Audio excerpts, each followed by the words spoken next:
Hola, hola, pues bienvenidos nuevamente a su podcast favorito, La Cacerola Podcast. Recuerden este espacio en donde vamos a decir lo que todo el mundo piensa y nadie comenta, o lo que todo el mundo comenta y nadie piensa realmente. Y el día de hoy, de manteles largos, invitazo de lujo, cineasta zacatecano, Edín Martínez. ¿Cómo estás, amigo? Bienvenido al podcast.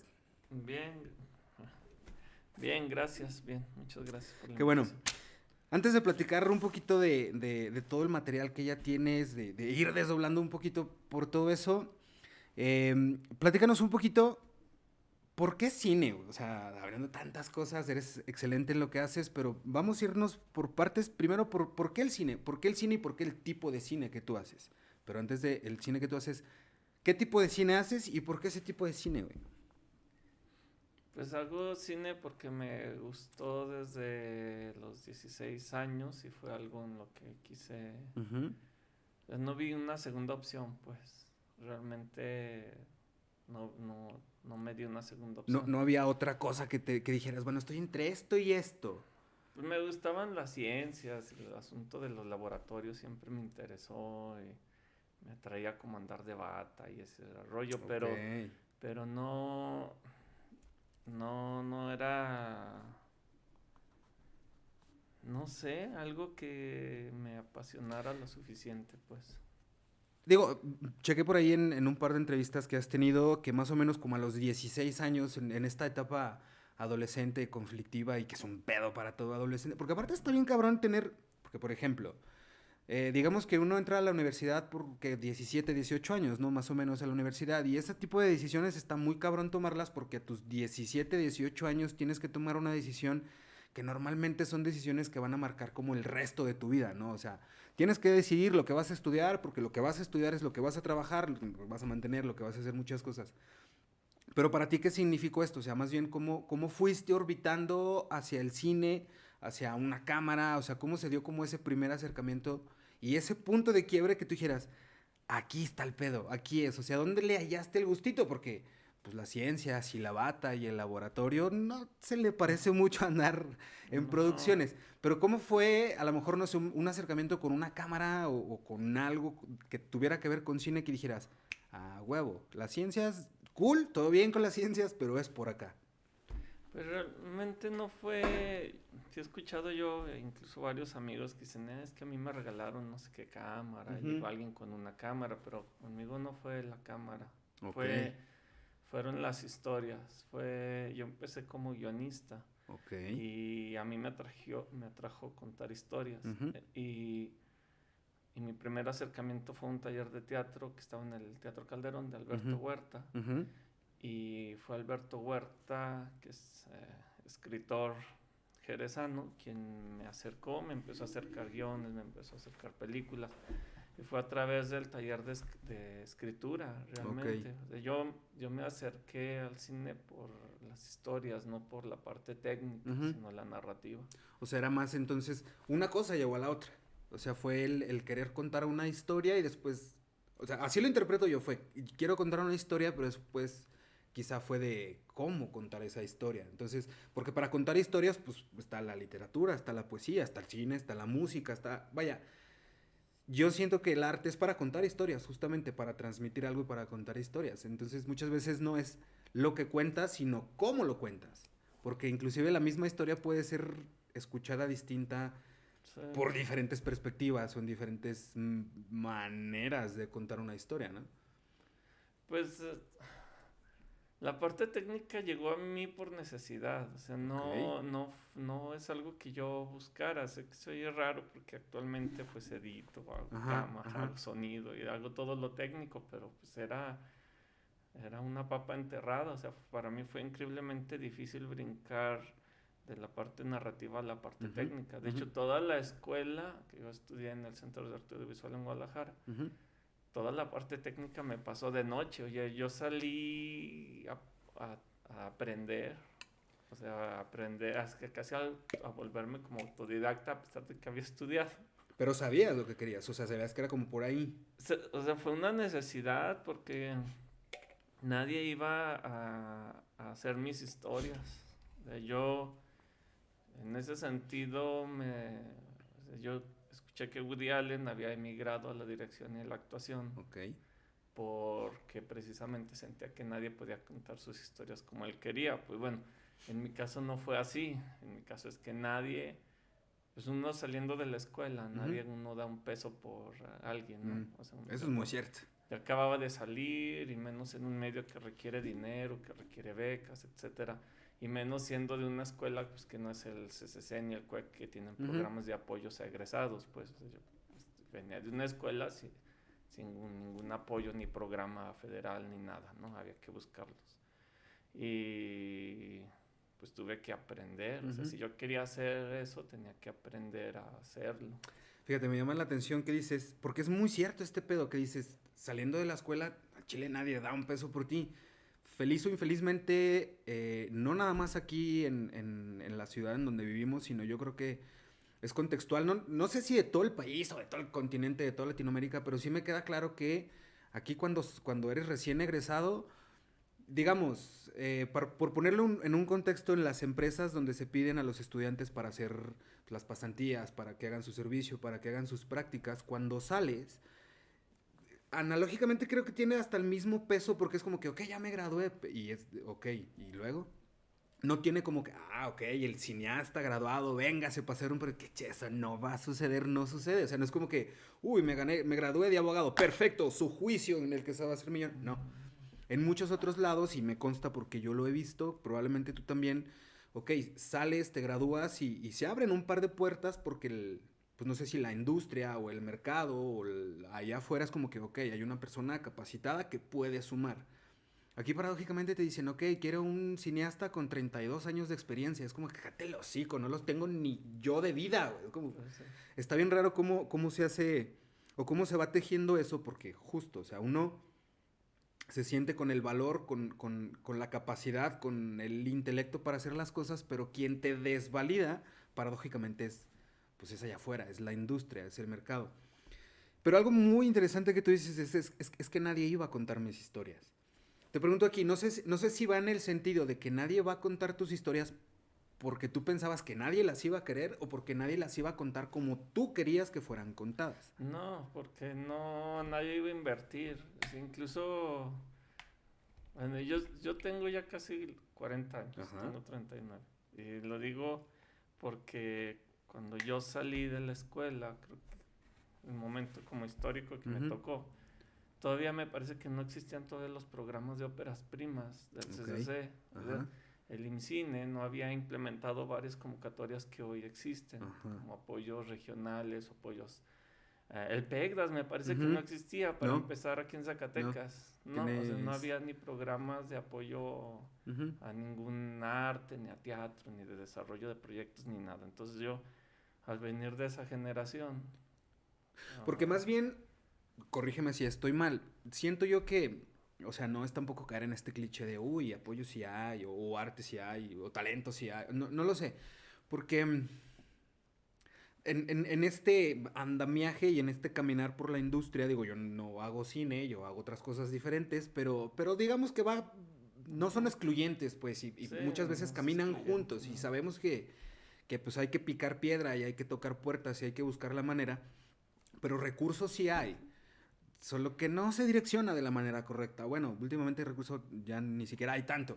Pero a lo que voy por esto, o sea, tú dices, ok, es que nadie me iba a pelar en aquel tiempo, porque no existían las convocatorias, porque no existían los programas, porque no había un recurso etiquetado de quien tú quieras, ya sea o de la iniciativa privada o de la iniciativa pública para invertirle en esto.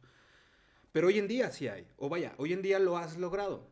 O sea, es este pedo de yo también hay muchas cosas, inclusive esto donde estamos ahorita hay muchas veces de, pues no sé ni cómo putas le hice, pero lo hice y aquí está y uno sigue trabajando. Pero también hay que ser, no sé si disruptivo es la palabra, porque si uno no lo hace, pues nadie lo va a hacer. O alguien más lo va a hacer, o alguien tiene que hacerlo. Entonces tú dijiste, pues chingue su madre, yo voy a tocar puertas y voy a hacer... o sea, por ejemplo, ahora sí entrando un poquito más al menos en los productos terminados que tú tienes hoy en día, porque tuviste una etapa de documentalista y ahorita quiero creer que estás en esta etapa en donde haces cine de ficción. ¿Es cine de arte o cine de ficción o es como un poquito de todo? Cine de ficción. Cine de ficción. Entonces, pues tú dijiste, ok, yo voy a hacer cine de ficción. Más allá de que tú pensaras o no lo sé, si te iban a pelar, si iba a pegar, si iba a hacer un producto terminado o no, pues hoy en día ya tienes la, la, Vaya, tienes el orgullo inclusive de decir que tus productos terminados han estado participando en concursos internacionales de cine. Hoy en día se exhiben y se distribuyen a través de plataformas que no cualquiera tiene la oportunidad de entrar en ese tipo de plataformas como Amazon Prime, vaya, independientemente de la plataforma que sea, pues tú tocaste puertas y hoy en día estás ahí. Pero ¿qué significó eso para ti, güey? O sea, hace 10 años te veías estar donde hoy estabas, o no estás donde te veías más arriba, más abajo. ¿Qué ha sido para ti todo este pedo el decir, antes no se podía, pero todo lo que ya tienes, voltear para atrás y verlo, ¿qué significa eso para ti, güey? Pues lo veo como trabajo recorrido, o sea, sí ponía como metas, creo que todos cuando estamos muy jóvenes y admiramos ciertas personas, decimos, esa persona a los veintitantos hizo tal cosa, a los 30 hizo tal cosa, etcétera, ¿no? Que es otra cosa, soy de una generación donde los realizadores eran más viejos, o sea, Ok. a mí me tocó escuchar que Michael Bay a los 30 años era uno de los directores más jóvenes de su momento, Ujú, en el 90, pues. Hoy en día hay directores de 24 años, 22 años, ujú. ¿no? Pero para mí ha sido, pues, trabajo, se me ha hecho interesante como descubrir, Ujú. porque creo que sigo descubriendo una industria ay, ¿cómo llamarle? Pues no existe todavía. O sea, se sigue Como como... en una fase experimental, ¿todavía están en la etapa beta Todavía o cómo? estamos como en una fase muy experimental, como que yo cuando terminé la escuela decía, pues cómo será entrar a este mundo, o Ujú, sea, hay como muchos ujú. misterios y muchas cosas, pues no, no había nada, es que no existía nada. O sea, a mí alguien no me dijo, Eddie, no existe, o sea, no existe. O sea, fue entonces crearlo desde cero. Fue ir así, que se fueran creando, que se crearan programas, que se crearan productoras, que desaparecieran Porque estás de productoras, acuerdo que hoy en etcétera. día realmente sí es mucho más sencillo. Vaya, o pudiera ser, no digo que lo sea, pero pudiera ser más sencillo el tener un producto terminado, un cortometraje, una película como tal, porque ya las herramientas que existen hoy en día, pues facilita justo el trabajo. Ujú, Hoy en día inclusive hasta con un teléfono. Hay películas que se han filmado específicamente con teléfonos específicos, pues porque ya ujú. la tecnología y las herramientas te lo permiten. Las aplicaciones de edición, los programas de edición. Hoy es más fácil. ¿Tú crees que es un parámetro la herramienta o toda el bagaje tecnológico que hoy en día tenemos? ¿Es un parámetro para hacer algo de calidad? ¿O realmente necesitas tener como todo este background del cine y la historia y no sé? O sea, ¿qué No, significa lo que tú hiciste hace, no sé, 10 años? Porque, a ver, no nos vayamos tan lejos. Hoy en día existen y hay cosas que hace 5 años no existían. ujú, Y cuando tú empezaste, pues mucho lo menos. menos. Pero ¿qué significa para ti hoy en día o sea, tú tienes un recorrido académico, sobre la praxis has ido aprendiendo muchísimo y con el conocimiento de causa que te ha dejado toda esa experiencia, pues bueno, hoy en día tú puedes decir, yo tengo este trabajo, soy un director, soy un cineasta, porque todo esto me respalda. Pero luego también hay gente allá afuera que dice, pues yo soy un cineasta porque hice una película con mi teléfono. A eso me refiero. O sea, ¿qué valor tuviera un producto terminado a priori todas las herramientas que tenemos y a posteriori las herramientas que tenemos? Pues tiene todo el valor del mundo, pues. O Ok. sea, una película con un teléfono han ganado premios Ujú, en festivales muy importantes y tienen distribución internacional que ya las quisieran otras películas. O sea, no es la parte técnica, pero sí estorba en el momento de la distribución. Porque las distribuidoras sí piden en específico ujú, pues, ciertos parámetros de con qué equipo lo levantaste, que ujú. vaya en cierto formato, etcétera, etcétera, ¿no? Entonces eso sí entorpece un poquito. O sea, todos pueden. Es que hay dos mercados, el de festival y el Ujú. de. Hablando de distribución, la distribución en festival está abierto a lo que sea. O sea, Ok, puedes hacer las cosas con un celular. ok. Ah, O que sea, es. en el festival, corrígeme si esto mal, la neta yo no lo sé, pero en el festival, ¿qué es lo que se pondera más? ¿Lo que estás haciendo o cómo lo hiciste? Porque, a ver, quiero creer a lo mejor en un festival va a haber una producción que costó, no sé, $200,000 y puede haber una producción que costó 20,000 pesos. O sea, no te ponderan cuánto te gastaste en la producción, sino en el producto terminado final, independientemente si lo hiciste con una cámara grandota o con una cámara chiquita. O sea, es lo que estás transmitiendo, no con lo que lo transmitiste. ¿Cierto o no? O también es como... Hay algunos festivales que sí en su hoja de inscripción dicen cuánto te gastaste. Sí es Ujú, importante porque pero ya hay tantísimos, hay cientos de festivales ujú, sí. que algunos están especializados en cine pobre, como le llaman. ¿No? O sea, Ok. cine baratísimo. Cine de bajo presupuesto. Sí, cine de bajo precio. De hecho, Cine pa' jodidos. Nada, no es cierto. En Cuba hay un festival que se llama así Festival Internacional de Cine Pobre de Cuba, ¿no? Ok. Pero hay varios en Latinoamérica que el objetivo es precisamente proyectar películas baratísimas. Ok. Y si es como un filtro el decir, si te gastas, es hasta Sí, 10 sí, es un pesos. filtro. Si te gastaste 11 pesos, ya no entras No, aquí. ya no Ok, entras. ok. No, o sea, sí tienes que haberlo hecho con muy poco dinero y si empiezas a meter Ujú. más, ya buscarle por otro festival. Ok. No, o sea, el dinero ahí sí en el mercado de festivales sí importa. Y los festivales tipo los grandotes, como el Festival de Cine de Morelia, el de Ujú. Guanajuato, Guadalajara, Monterrey, la verdad reciben tanto material, está tan bien hecho y cuesta millones de Ujú. pesos que aunque quieran les cuesta darle entrada a otras películas más pequeñas. En Morelia ganó, por ejemplo, Oso Polar, que se hizo con un celular, pero Ok. tiene un casting de actores que son carísimos, Ujú. ¿no? O sea, se habrá hecho con un celular, pero no termina siendo una película tampoco como tan accesible. O Ok. habría que ver bajo qué parámetros llegó Oso Polar al festival, quizá por invitación, No, y ¿no? muchas veces, por ejemplo, no es lo que te cuesta, a veces ni siquiera el cast, es el Ujú. catering, ¿no? O sea, Sí. porque pues, yo voy a traer a Panchito Pérez, pero Panchito Pérez pues pide ciertas cosas. No sé, o sea, yo no he Ujú. estado inmerso en producciones tan grandes, pero sí me he fijado que, o sea, a veces te sale más caro el caldo que las albóndigas. No Sí. lo sé.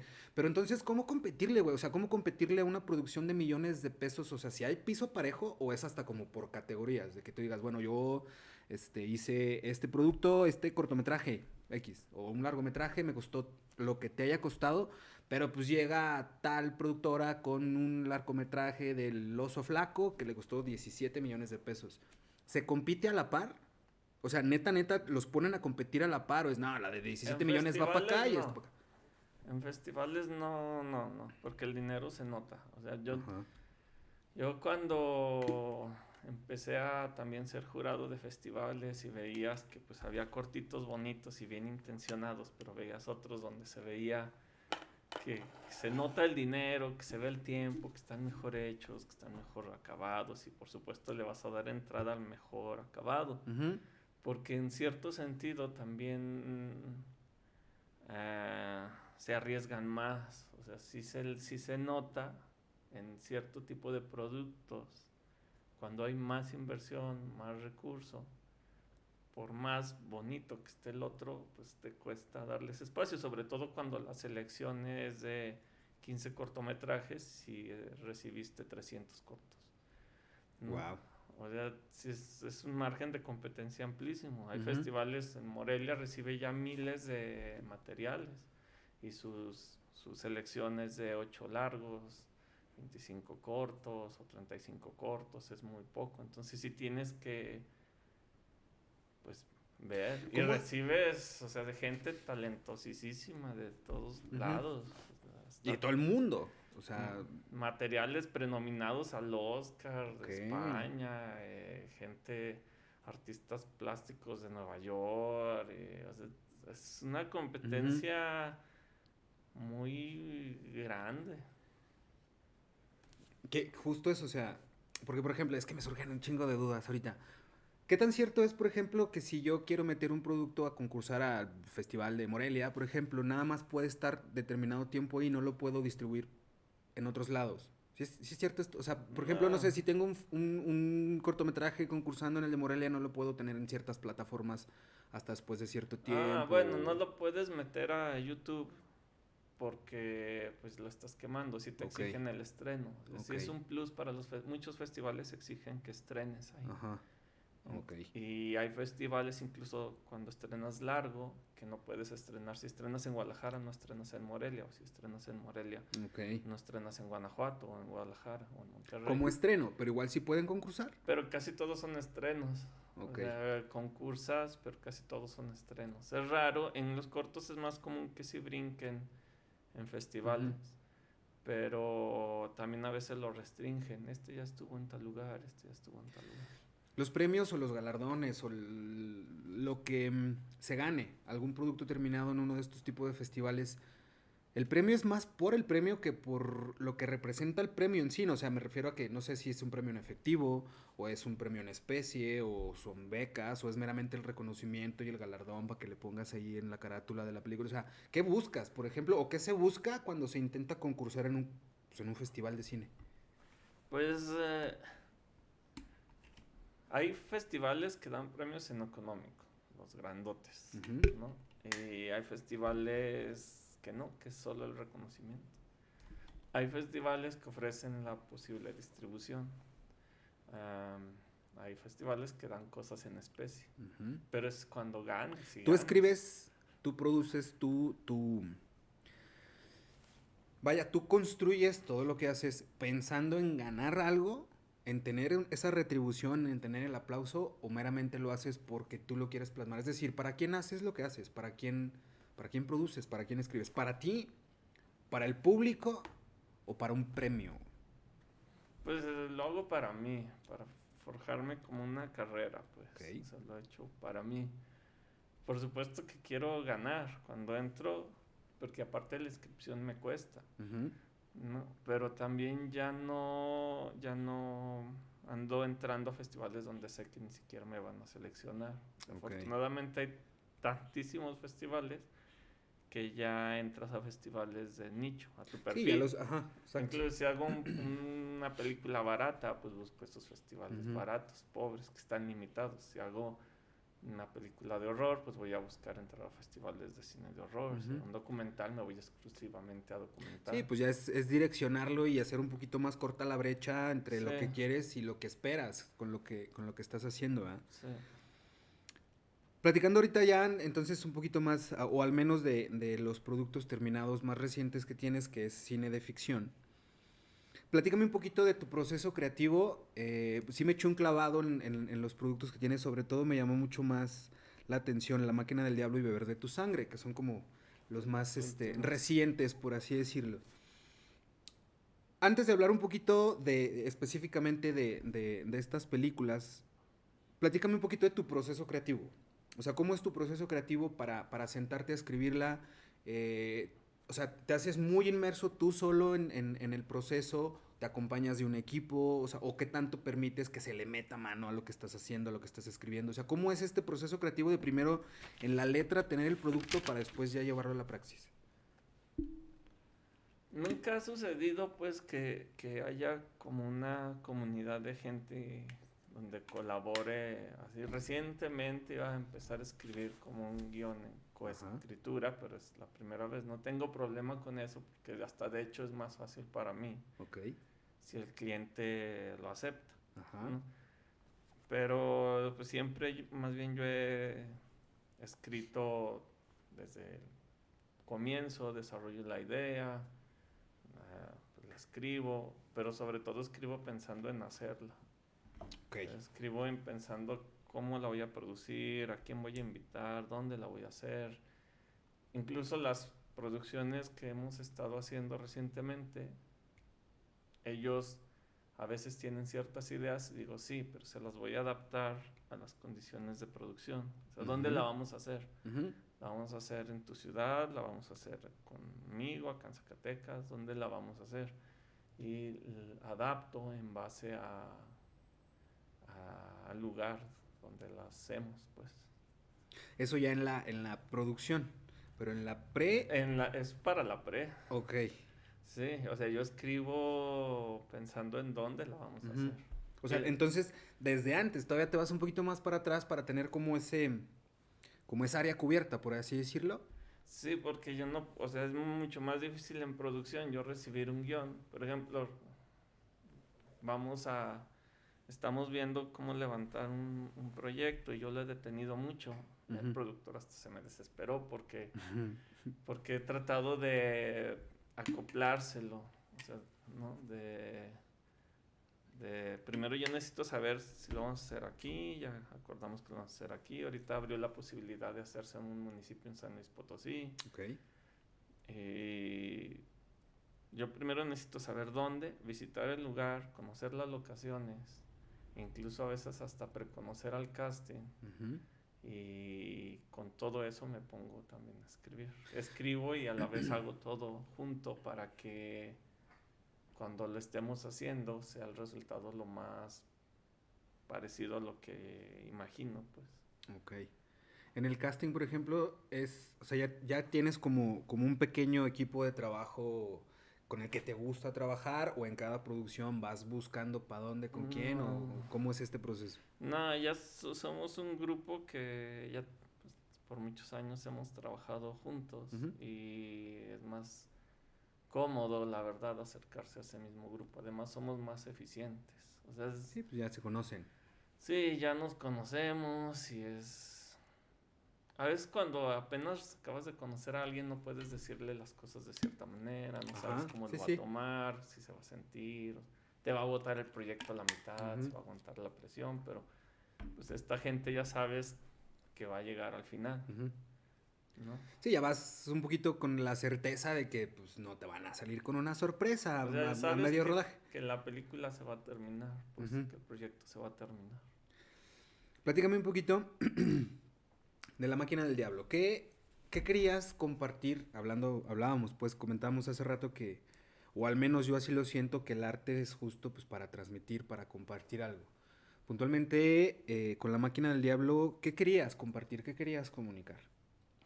Pues la máquina es sobre la violencia hacia la mujer. Ujú. Porque ahí empecé partiendo del demonio, o sea, Ujú. quién era este demonio. Y en Ujú. esencia, al investigar sobre demonios, vi que había uno que ataca a las mujeres en Ujú. específico, se dedica a violarlas. Y dije, para los temas que quiero tratar, este es el demonio, pues, ¿no? Se trata sobre mujeres que son agredidas por este ser Ajá. y como este personaje, el personaje que hace Hitzel Galicia, pues es agredido por este demonio y busca poseerla prácticamente, pero lo que pudo haber sido como una película social sobre el Ujú. feminicidio, sobre el acoso a la mujer, preferí convertirlo en una fantasía de terror con un demonio en lugar de poner a un enfermo sexual.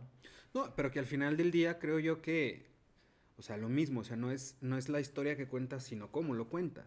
O sea, porque la médula, pues, quiero creerlo así, o sea, la médula, pues, la intención de hacer este producto terminado con esta narrativa es visibilizar justo esto, ¿no? A lo mejor, digo, pregunto, o sea, el tema de la violencia hacia la mujer, específicamente, o vaya, partiendo, pues, de esta narrativa con el demonio que violenta, o sea, que hace como esta dinámica y es visibilizar eso. Por ejemplo, es más, te pregunto, para mí, beber de tu sangre, para mí, es una historia de amor, pero no lo sé. Sí, sí lo es. Es una historia de amor porque inclusive hay líneas muy interesantes, hay diálogos muy interesantes porque, digo, cada quien ve las cosas desde su propia perspectiva, ¿no? Y con el enfoque que cada quien le quiera dar.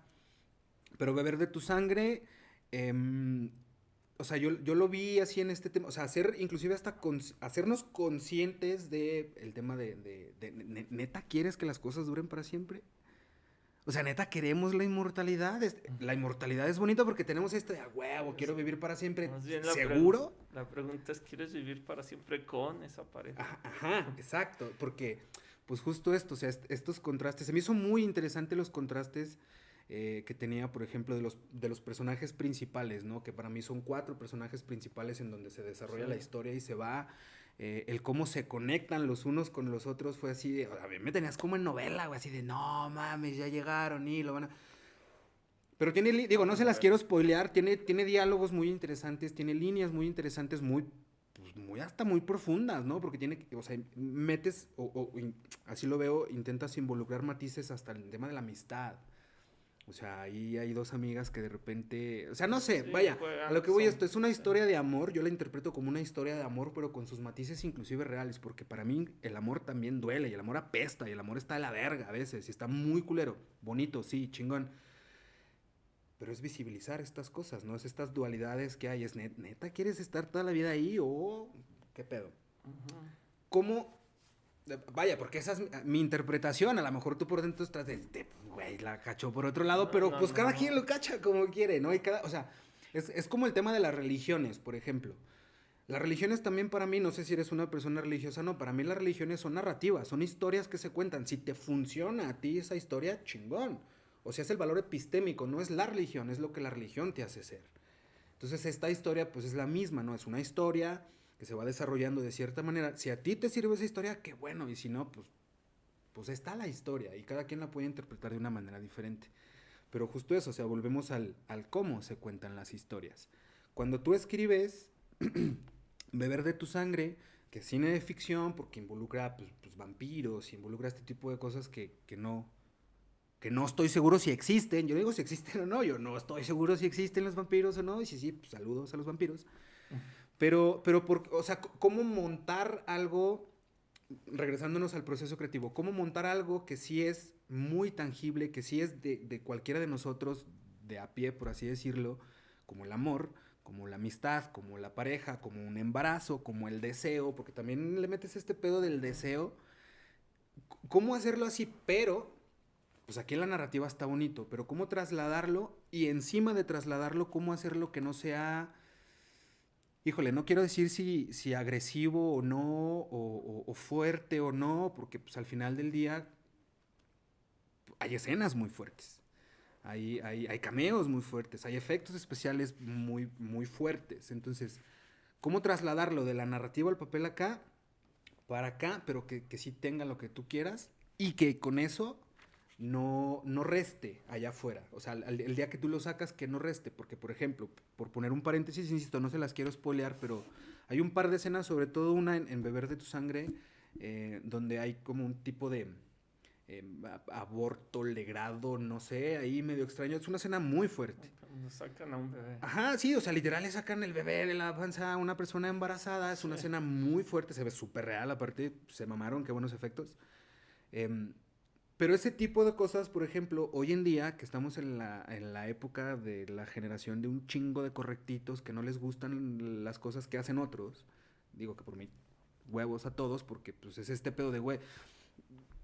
Cuando las cosas no me acuerdo dónde escuché este comentario, pero por ejemplo, a quienes creamos contenido y hacemos cosas, es como que siempre te va a llegar comentarios y el hate, y es como que, brother, ¿dónde te deposito lo que pagaste por verlo, güey? ¿Sacas? Es como, pues no lo veas, cabrón. Y cállate el hocico. O sea, no es para ti. Si no te gustó, entonces no es para ti. Ponderas ese tipo de cosas al momento de estar haciendo algo del qué dirán el día de mañana con el producto que tú tengas. O te vale acres de reata de chinguen, si quieren véanlo, si no, no. O sea, ¿cómo hacerlo de aquí en tu cabecita, en el papel y después trasladarlo a cuadro? Pero que lo que salga a cuadro no reste. Porque hay muchas cosas que la neta, feliz o infelizmente, sí restan. Pero la pregunta es, ¿tú ponderas eso, lo tomas en cuenta o es como a la chingada, así lo quiero y así va a quedar? Porque Bueno, la industria también moldea, ¿eh? sí, Y el público. pero no se hizo en base o sea, yo he aprendido, no me ha tocado hacer un proyecto que tenga un público en específico donde tenga que llenar expectativas muy concretas, Ok. pues, ¿no? Ah, fuera de los videoclips, probablemente, que Ujú, sí van a un mercado en ujú, específico para ujú. un público, etcétera. Pero estas cosas no, entonces, como nadie las espera ni las pidió ni Mm. sabe que existen, pues yo no tengo que complacer a nadie más que a mí. Y en cierto sentido se produce tanto que no importa lo que hagas, es olvidable. A mí me dolió mucho cuando lamentablemente, bueno, La Máquina del Diablo estuvo en muchos festivales, estuvo en la Cineteca Nacional, etcétera, etcétera, pero en cierta manera una vez que tuvo como su distribución, que la tomó un canal en Estados Unidos, se murió. ¿no? O sea, está ahí en internet, está en unas plataformas, se sigue pasando en el canal, pero pues nadie se manifiesta por ella. Entonces Ujú, fue como existe, incluso el documental Salaverna, o sea, existe, ujú, pero, pero viven como en cierto anonimato. ujú, Entonces, con Beberte tu sangre, yo dije, quiero hacer algo que no viva en el anonimato, que de verdad que si alguien la ve y la odia, la odie. ujú. Que si a alguien le gusta, le Ok, guste. a huevo. No, que si va a agredir, que agreda. O sea, no, como que le perdí ese miedo a la complacencia. O sea, dejé Ujú, de querer como complacer o creer, tratar como de anticipar lo que el público pudiera gustarle. ujú. Y así salió Beber de tu sangre, pues, o sea, con una intención de hacer una cosa que no fuera indiferente. Y se manifieste negativamente o positivamente, es la primera vez que por lo menos se manifiestan, Ok, ¿no? ya. O Sí, sea, sí, sí. entonces ya está bien. Ujú, O sea, la máquina del diablo quizás se manifestaban como en silencio y alguien ujú, puede decir, no, pues no me gusta, pero ujú. pues no lo manifiesto, pues yo no me entero, que digan, no, pues sí, que no. No, Pero al final del día creo que sí esperamos y buscamos porque intrínsecamente tenemos este pedo o esta necesidad de validación y reconocimiento, no como personas, sino a lo que estamos haciendo, porque también, digo, sin entrar en pedos filosóficos muy densos, pues, es que nosotros no somos lo que nosotros creemos que somos. Yo así lo veo, nosotros, o sea, tú puedes creer que eres un chingón, yo puedo creer que soy un chingón, pero esa validación te lo da un tercero, te lo da alguien más. Yo puedo creer que yo hago podcasts serios a lo mejor y allá afuera hay gente que piensa que hago podcasts cagados, entonces yo hago podcasts cagados, no hago podcasts serios, porque es la validación que te da un tercero. Y al final del día también siempre creo yo que sí buscamos este reconocimiento, no por un tema de ego, sino por un tema meramente de reconocimiento. O sea, y en la pirámide de Maslow está en este tipo de necesidades sentirte reconocido, sentirte integrado, pero también tener... Porque no creo que hagamos las cosas 100% nada más para nosotros, porque si las hiciéramos para nosotros, pues las tenemos ahí en una vitrina en nuestro cuarto chingón para que nada más nosotros las veamos. Más allá de una métrica de vanidad, sí creo que necesitamos ese, como tú dices, o sea, si no te va a gustar, pues que no te guste, güey, odia la chingada, que lo logré, así como que a huevo, lo logré. O si te gusta, pues a huevo, puñito, puñito, qué bueno que te gustó, gracias por consumir lo que yo hago y pues esperen lo que sigue, ¿no? Pero tú dices algo, no sé si lo agarré como en ese sentido, tú decías, todo lo que hagas es olvidable. Claro, todo lo que hagamos eventualmente se va a olvidar.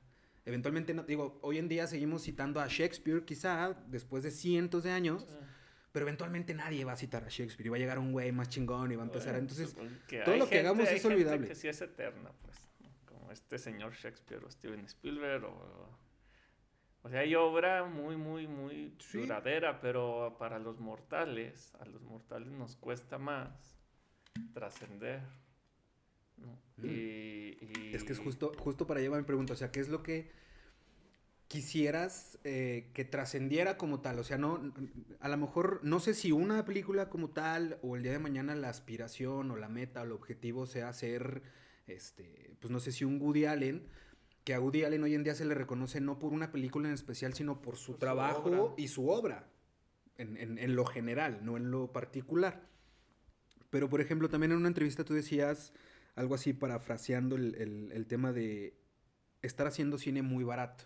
Pero hace rato hablamos que el cine barato no necesariamente es caro. Y en todo, o sea, lo barato no necesariamente es de mala calidad. Inclusive hay cosas que lo barato es hasta de mucha mejor calidad que lo Sí. caro. Lo barato sale caro, sí, también es un pedo esa madre. Pero el estar haciendo cine barato, no porque yo quiera hacer cine barato, sino porque a lo mejor es muy contextual y es lo que yo puedo hacer con lo que tengo. Ujú. Quisiera hacer más, sí, ok. Pero el tema de la trascendencia, de la validación, de lo que es olvidable, de lo que no es olvidable. Por ejemplo, Ernest Becker, en La negación de la muerte, dice que nosotros como seres humanos hay tres cosas en las que necesitamos o queremos como perpetuarnos para trascender. Uno es el arte, justo, imprimirnos en el arte para que trascienda después de los años como Shakespeare. La otra es la religión. Ay, cuando me muera voy a ir al cielo, voy a vivir Ujú. allá, en la chingada. quiero trascender. Y la tercera es los hijos. Imprimirnos en nuestros hijos para que sí, a huevo, mi hijo, el cineasta, yo le enseñé lo que... Entonces, muchas veces queremos trascender el tiempo, trascender sobre la historia, pero eventualmente va a llegar un punto en el que nadie se va a acordar de ti, güey. O sí, no lo sabemos, porque pues tampoco sabemos qué va a pasar mañana. Pero tú, ¿qué es lo que quieres hacer? Trascender como persona, trascender con tu arte. ¿Hacia dónde va con lo que haces? Quiero creer que todos tenemos como... si no es un mapa que te diga a la izquierda y a la derecha, es una brújula que diga para allá. Pero ¿cuándo vas a tener suficiente? ¿Hay algún punto en donde tú digas, hasta aquí es suficiente o no? Pues yo Te lo pongo en contexto. No recuerdo, es que soy pésimo para los nombres, pero está esta historia, estaban dos escritores, premio Nobel los dos y la chingada, platicando así como tú y yo, y pasó un millonario y les dice, oigan, ¿sí sabían que yo soy rico, la chingada, no sé qué? Y se va, y entonces uno le dice al otro, dice, ¿tú sabías que este cabrón que acaba de venir en una semana va a ganar lo que tu mejor obra en toda su vida? ¿No te hace sentir mal eso? Y el otro güey le dice, no, porque yo tengo algo que ese güey no tiene. Le dice, ¿qué? Dijo, suficiente. Entonces, también saber plantear hasta dónde tenemos suficiente y hasta dónde no, nos da también o cierta tranquilidad o te puede estresar. ¿A dónde voy con esto? O sea, ¿cuál sería como ese goal o esa meta que tú tengas? Un Oscar, una producción con ciertas características, o meramente seguir haciendo lo que te gusta y llevártela tranqui. O sea, ¿cuál es ese suficiente para Edín? ¿Habrá un suficiente?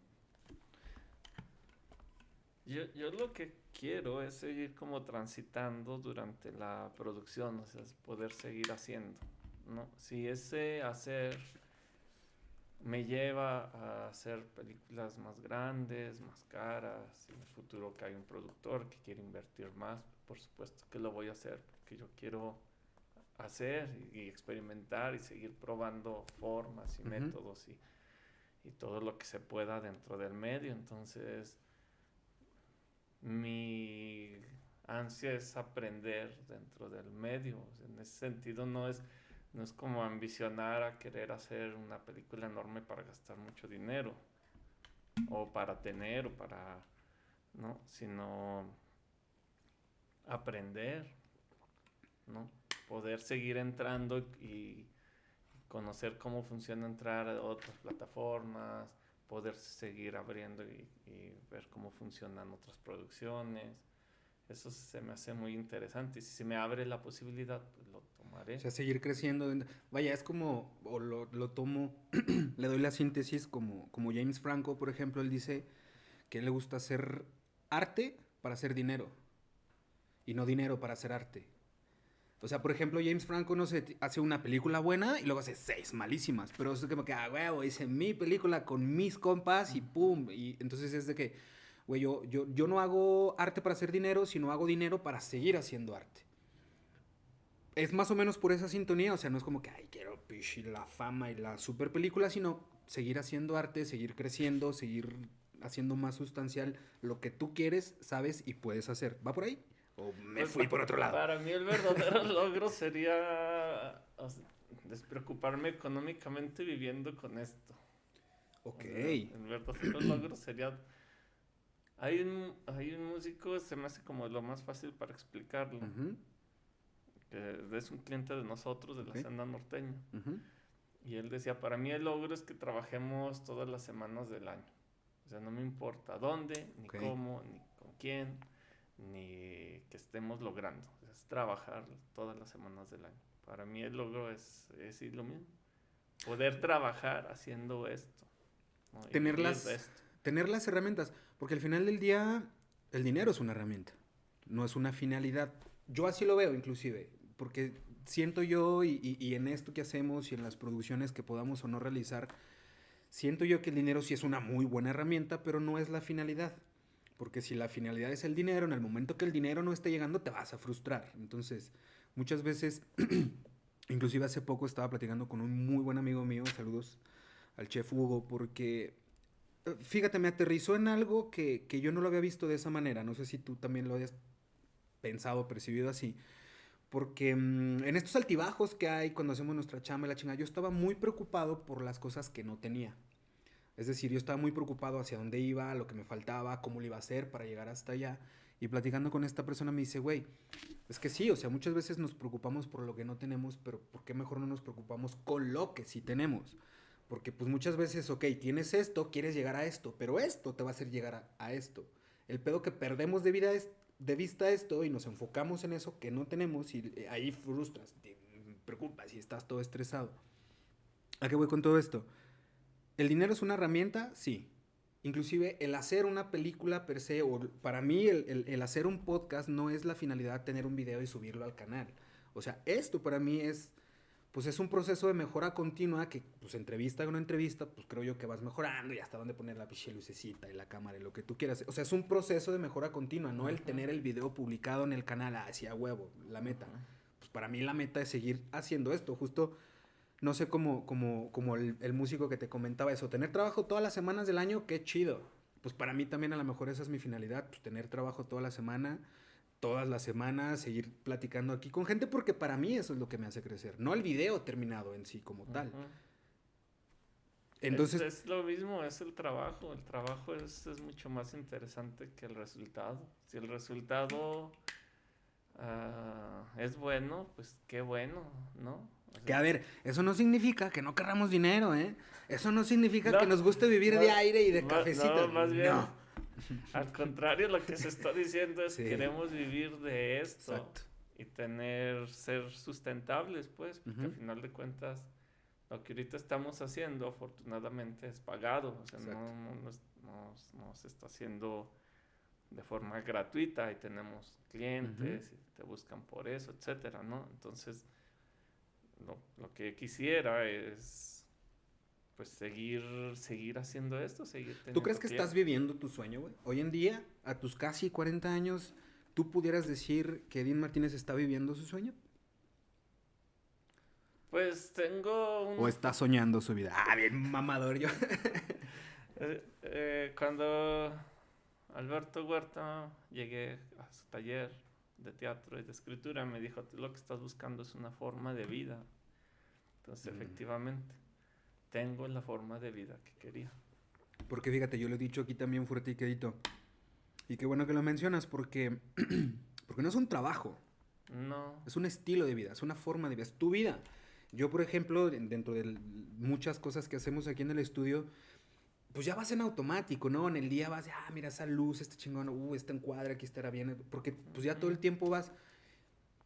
¿Cómo saber diferenciar si es que hay ese deadline o si hay una línea que pasar entre el personaje, por así decirlo, el cineasta, el productor, el director, a Edín Martínez? O sea, hay una línea en donde ya te quitas el chaleco de director y te vas a hacer, o siempre vas y eres tú, justo como lo dices, en tu estilo de vida.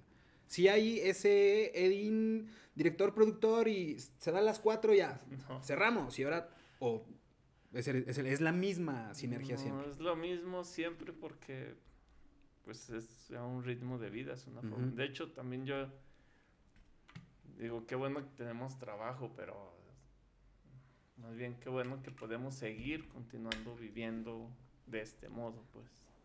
A ti te ha tocado, sin temor a equivocarme, creo que voy a hacer una afirmación sin temor a equivocarme. A ti te ha tocado picar piedra muy cabrón aquí. Tú sabes, y si alguien sabe, por ejemplo, cómo está el tema de la industria, al menos aquí en Zacatecas, eres tú. ¿Qué falta, güey? Porque faltan muchas cosas, pero dentro de tu perspectiva, ¿qué falta aquí para que se puedan desdoblar mejor las cosas? Digo, yo he platicado con varios artistas, con varios productores, que ellos traen su perspectiva de lo que falta. Pero en la tuya, en una opinión muy personal, en una perspectiva muy subjetiva, ¿qué haría falta aquí en Zacatecas para que se pudiera desdoblar de mejor manera en un tema de arte como en general? O sea, no nada más cine, sino pues teatro, música, danza, fotografía, etcétera. Que inclusive lo que tú haces de alguna manera conjuga todos a muchos vertientes de arte juntas. Pero si faltase algo o si hubiese algo mal, ¿qué sería? Ay, no sé, porque es que creo que la ciudad crezca muchísimo. Es que entre más la ciudad crezca, entre más población, digamos, Ya creo que va a diversificar en que, por ejemplo, los músicos, en lugar de que estén saliendo, se estén presentando más aquí, Ok. ¿no? Que vivamos en condiciones de seguridad pues más estables también, ¿no? Que permita que la gente se pueda mover con mayor Ujú. libertad en distintos horarios. Ah, eso como que le da vida a las cosas, me ¿Hay parece, ¿no? talento? Sí, sí, hay bastante y Zacatecas importa muchísimo. O sea, hay zacatecanos regados por todo el Ujú. país y el zacatecano creo que es una persona que viaja mucho. O sea, vivan aquí en Zacatecas o estén fuera de Zacatecas, es un sujeto que viaja Ujú. mucho. Y en ese sentido creo que lo que falta es una estrategia para que el zacatecano esté Se quede. más aquí. O sea, no tanto que se quede, porque vivimos en un mundo donde tienes que estar viajando, ya sea en redes o Ujú. físicamente. O sea, ya es imposible, ya es muy guajira la idea de que en un solo lugar Ujú. te desarrollas. Pero, pero falta, por eso decía que algo que nos tenga trabajando más tiempo aquí. Digo, qué padre sería que tuviéramos un cliente que esté haciendo videos por todos los municipios del estado, ¿no? Ujú. Que tuviéramos un cliente que se esté presentando, que hubiera productores que quieran estar haciendo películas constantemente en Zacatecas, pero pues no lo son. Entonces, si hay un productor y quiere ir a hacer algo a Querétaro o a Chihuahua, pues vamos y lo hacemos. Ujú. Pero el Ok. asunto es que estamos regresando. También es algo interesante, creo que el Zacatecano regresa mucho, ¿no? O sea, incluso el que se va tiene arraigo y regresa, y regresa, y regresa. Pero, pues no sé, hace falta ¿Qué tan sano un sería? crecimiento económico. Sí, digo, es que acabas de tocar varios puntos muy importantes porque el pedo creo que sí es muy contextual, o sea, un tema de seguridad, un tema de economía, porque talento, a mí me queda claro que talento hay. Decía un colaborador de aquí del estudio, dice, pues apoyo hay, lo que falta es talento. En plan cotorreo, ¿no? Porque yo conozco, creo que tú también has de conocer mucha gente que sí trae las ganas de hacer las cosas, que sí, inclusive pudiera tener hasta la infraestructura y con todas las comillas del mundo, la infraestructura para realizar algo, pero no necesariamente se encuentran con el apoyo que quisieran. O con... No, es que, insisto, ni siquiera es de talento, es más como de apoyo y es a veces... Se va a escuchar mal, pero yo también lo he dicho, a mí me cambió el pedo, la neta, a mí me cambió la perspectiva y la visión de las cosas en el momento en que yo salí de esta ciudad. O sea, yo hace muchos años me fui a vivir, o sea, yo duré 7, 8 años viviendo fuera del país y entendí y pude ver muchas cosas. Yo no estoy diciendo que la gente que no ha salido, que sigue aquí, no las vea, no. Yo en lo personal siento que crecí, que maduré y que vi o aprendí a ver las cosas en perspectiva, porque sin distancia no hay perspectiva. Entonces, yo regreso y empiezo a no a cambiar las cosas porque también está bien cabrón ir contracorriente. Eventualmente yo dije, yo ya no quiero que las cosas cambien. Pues mejor cambio yo. Porque si me sigo, volvemos otra vez como a este sentido de pertenencia, de validación, que muchas veces queremos hacer, o muchas veces hacemos cosas nomás por pertenecer o nomás porque nos validen, ni siquiera las queremos hacer, pero las hacemos pues por estar, por seguir perteneciendo. Eventualmente yo dije, chinguen a su madre, yo no les debo nada, tampoco me deben nada. Ni ellos me deben nada a mí, pero yo tampoco les debo nada a ellos. Entonces, pues va, yo voy a hacer mis cosas como a mí me funcionen. Y el hacer las cosas como a ti te funcionen, en hacer las cosas diferente, el hacer las cosas de una manera disruptiva quizá, porque se tienen, o sea, alguien tiene que hacer las cosas diferentes, si no, no van a cambiar. No quiero decir que tú seas el responsable, que yo, o que alguien tenga la responsabilidad de hacerlo, pero hacerlo. O sea, querer arriesgarse, tomar riesgos, ¿no? Siento yo que muchas veces se trata de eso, de tomar riesgos, porque el miedo, si metemos el miedo dentro de la ecuación, va a valer madre. Y por miedo no agarramos un micrófono, por miedo no agarramos una cámara, por miedo no nos paramos enfrente de una cámara, o por miedo no paramos a alguien enfrente de una cámara. Dicho esto, y ya para ir finalizando, un par de preguntitas muy puntuales que siempre les hacemos a todos los que se sientan ahí. ¿Para ti qué es el miedo, güey? ¿Cómo pudieras definir el miedo si tuvieras que definirlo brevemente? ¿Tú qué haces cine de ficción y cine de terror?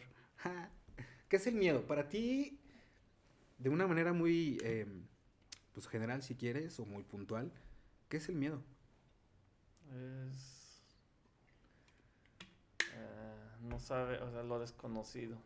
Miedo es lo desconocido, Lo nada más. desconocido. Ok. Lo que Mm. no conoces es a lo que le tienes miedo. Lo que no logras controlar, lo que no logras entender, es lo que para mí te genera miedo. Gran frase. ¿Qué es el odio? Para ti, ¿qué sería el odio? El odio, pues un impulso emocional que hay que controlar. Un impulso emocional que hay que controlar, ¿positivo o negativo?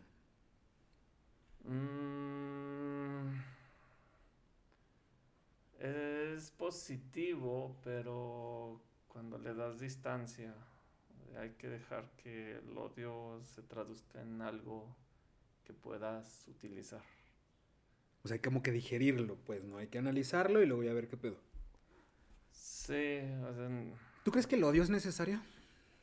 sí, también. Pero es imposible que todos nos llevemos bien. O sea, Oye, qué chido. Creo que a todas las personas que les he hecho esa pregunta si el odio es necesario, todos, no mames, ¿cómo crees? Yo creo que el odio es necesario. Y eres la pues, primera persona que dice que sí, a huevo, y qué chido. O sea, qué bueno que también lo ves de esa manera porque no... A ver, pues es que sí es necesario. Así como el día es necesario para la noche, ¿no? Así como... Siento pues que es necesario porque el odio ayuda a visibilizar inclusive ciertas cosas. Y ahí está, o sea, tampoco podemos ser omisos hacia muchas cosas que también hay veces que en este tema de inteligencia emocional no sabemos diferenciar muchas. Digo, no, yo no soy ni el gurú ni soy una pistola en inteligencia emocional, pero sí sé, me queda muy claro que a veces confundimos a lo mejor odio con enojo, que no es lo mismo, o ujú. tristeza con depresión, o ansiedad con enojo, ¿sabes? No logramos identificar muy bien muchas situaciones por las que estamos pasando, ni nada más lo encasillamos, odio, a la chingada. Pero Ujú. espérate, se vale tener odio, se vale tener amor, se vale llorar, se vale reír, pero sí como analizarlo un poquito. ¿El amor para ti qué es? El amor también es otra emoción que hay que cuidar bastante Ok. y a la que hay que tenerle también mucha distancia. ¿Distancia? Sí, o sea, hay Ok. que, a lo mismo que el odio, hay que asimilarlo, darle distancia y ver en qué se convierte. ¡Guau! ¡Qué gran frase! ¡Qué chido! No, es que, ¿sabes qué? Porque justo siento que tenemos muy dispersas las definiciones sobre ciertas cosas. El odio y el amor, por ejemplo. Muchas veces inclusive pensamos digo, no sé cuál sea tu percepción al menos. Muchas veces pensamos que el amor, por ejemplo, de nuestra pareja es uno y el amor a nuestros papás es otro y el amor a nuestros hijos es otro. ¿Tú crees que hay distintos tipos de amor o amor Sí, es amor y se chingó? no, no, no.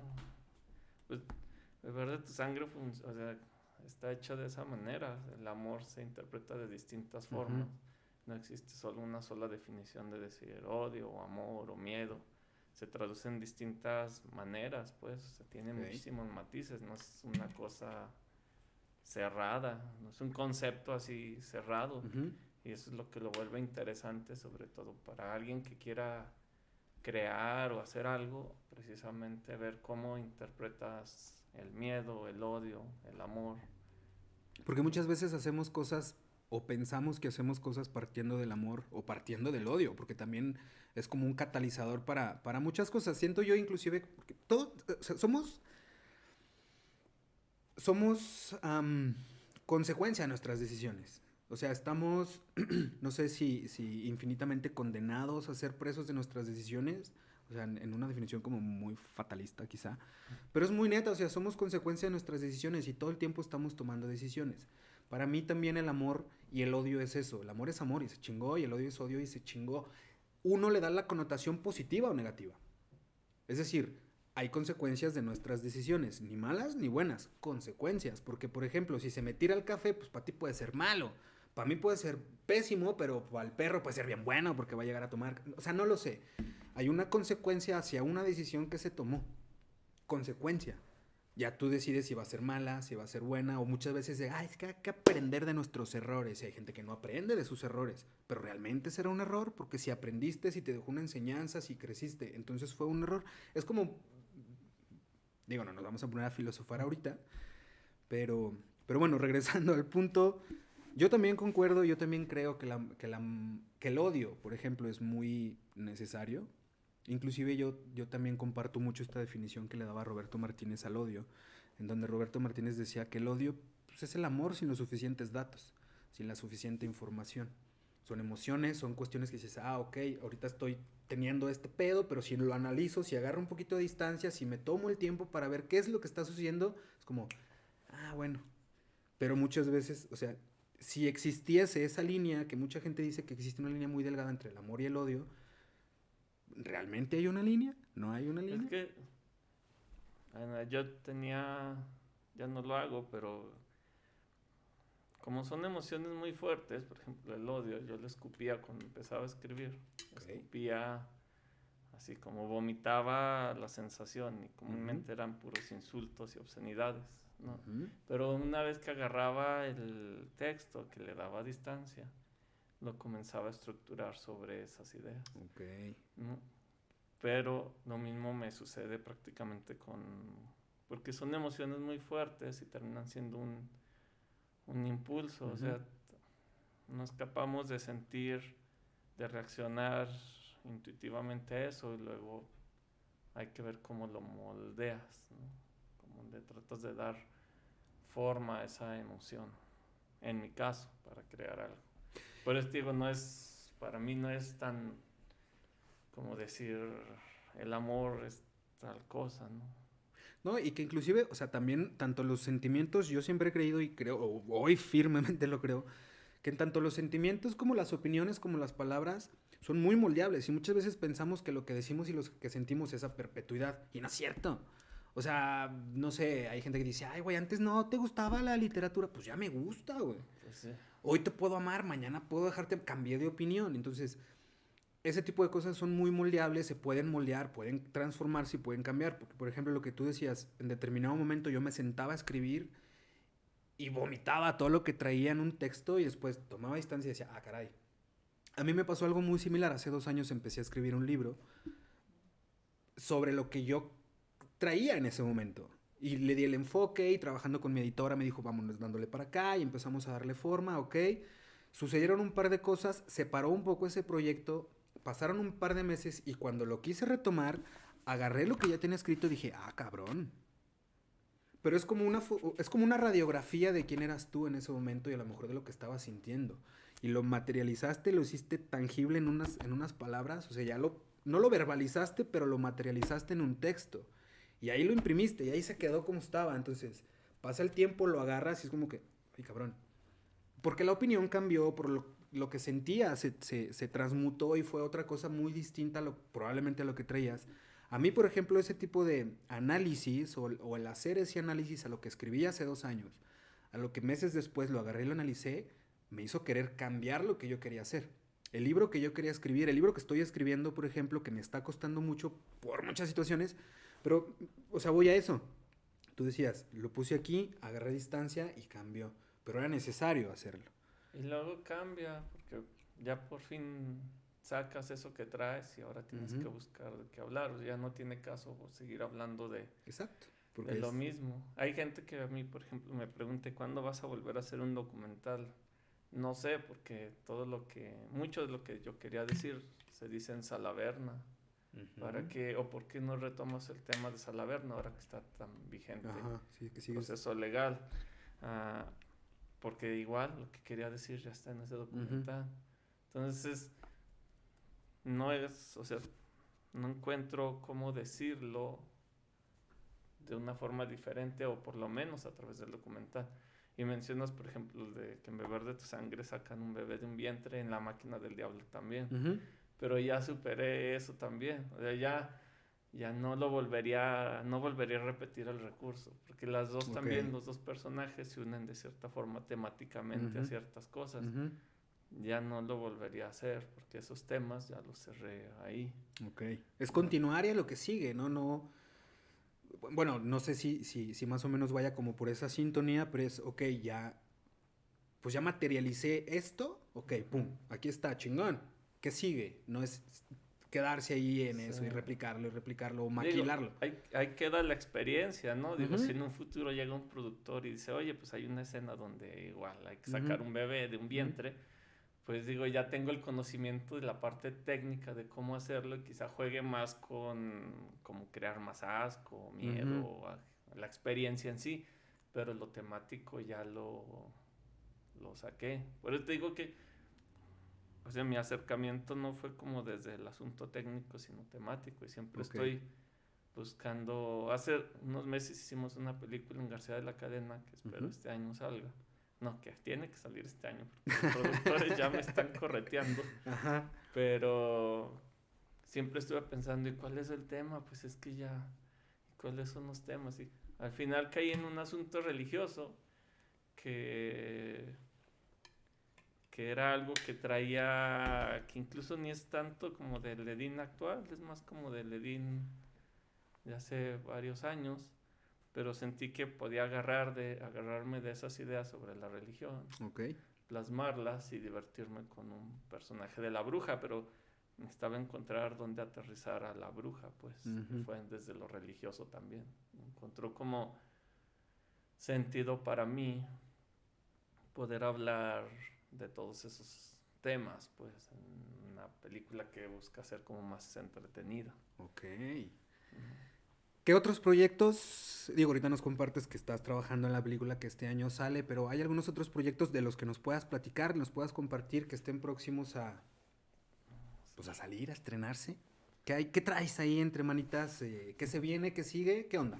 Pues aparte de esa película que se llama Una bala en el ojo del diablo, que ahorita es como prioritaria, también estoy editando, que se me hace padre. No es mío el proyecto, pero se me hace padre tener la posibilidad de explorar la edición. Que se llama Revolver, que es de un productor de Texas que se llama Carlos Salva. Y tenemos una serie en la que tenemos ya mucho trabajando, que es para la Senda Norteña. Que ha sido muy interesante ese proceso porque se ha ido reestructurando y reestructurando y reestructurando. Probablemente termine como para YouTube, pero ya estamos viendo incluso la posibilidad de que pueda irse a otras plataformas. Está interesante, pero es un trabajo de reestructuración constante, a ver cuánto tiempo más nos lleva. Y esperemos levantar esta otra película, pues todavía no sabemos exactamente si se hará aquí en Zacatecas o en un municipio en San Luis Potosí, pero es un proyecto sobre un asesino serial. Ese me interesa más bien como por la cuestión de estilo y también por poder continuar y sumando monstruos y criaturas a la filmografía. Suena bastante interesante. Y hay un guión que es como de ciencia ficción que también debo. Ese me atrae bastante, pero no me he dado el tiempo y estoy batallando así por encontrar los temas de los que voy a hablar. Porque precisamente primero tengo que encontrar al tema para que el monstruo refleje el tema. Entonces aún estoy como ahí. ¿No? Pues chambita hay. O sea, chambita se hay, chambita se viene. Oye, Medinito, entonces, para que si alguien te quiere conocer, de entrada primero a ti como persona, tu trabajo, ¿dónde te podemos encontrar? ¿Tus redes sociales? ¿Qué onda? Pues en Facebook, en Instagram. Y ya, no tengo así como redes. Edín Martínez en Facebook y en Instagram y... Edín Alain Martínez. No, Edín Alain Martínez en Instagram y Edín Martínez en Facebook. Perfecto. Y tu trabajo, tus películas, ¿en qué plataformas, en dónde se están distribuyendo? ¿Dónde las podemos encontrar? Bueno, hay varios cortometrajes, están en YouTube, cortos, largos. Mucho del trabajo documental está en YouTube. La ficción está en Tubi, en Free TV, en Canela TV y en Amazon. En Amazon está Beber de tu sangre. Beber de tu sangre. Pues ahí está. Muchas gracias, güey. Qué rica plática. Mira, se nos fue 1:10 de volada, pero neta, muchas gracias, hermano, por haberte pasado aquí al estudio, por tener esta charlita. Y pues nada, tus micrófonos están abiertos, esta es tu casa, regresa cuando quieras. Un día nos venimos a filmar una peliculita aquí, a ver qué sale, pues chingue su madre. Sí. Dicen que se aparece una morra aquí. Y ya nos han pasado cosas extrañas, nos apagan las luces y cosas. No, real, esto es real, esto es 100% real. Sí, te creo, me aventaron una cámara hace unas semanas. Fíjate, o sea, es que sí pasa, sí pasa. Pero nada, muchas gracias, hermanito. Cuando quieras regresas, tus micrófonos son tuyos, están abiertos. Muchas gracias también a todos ustedes. ¿Algo con lo que quieras terminar? ¿Algún anuncio? ¿No? ¿Nada? No, ¿todo bien? Gracias. No, hombre, gracias a ti. Y muchas gracias también a todos ustedes que nos estuvieron viendo, que nos estuvieron escuchando. Nosotros nos vemos y nos escuchamos en un episodio más de La Cacerola Podcast. Cuídense mucho, cuídense un chingo, pero quiéranse un poquito más. Y pues nada, chao, chao. ¡Listo!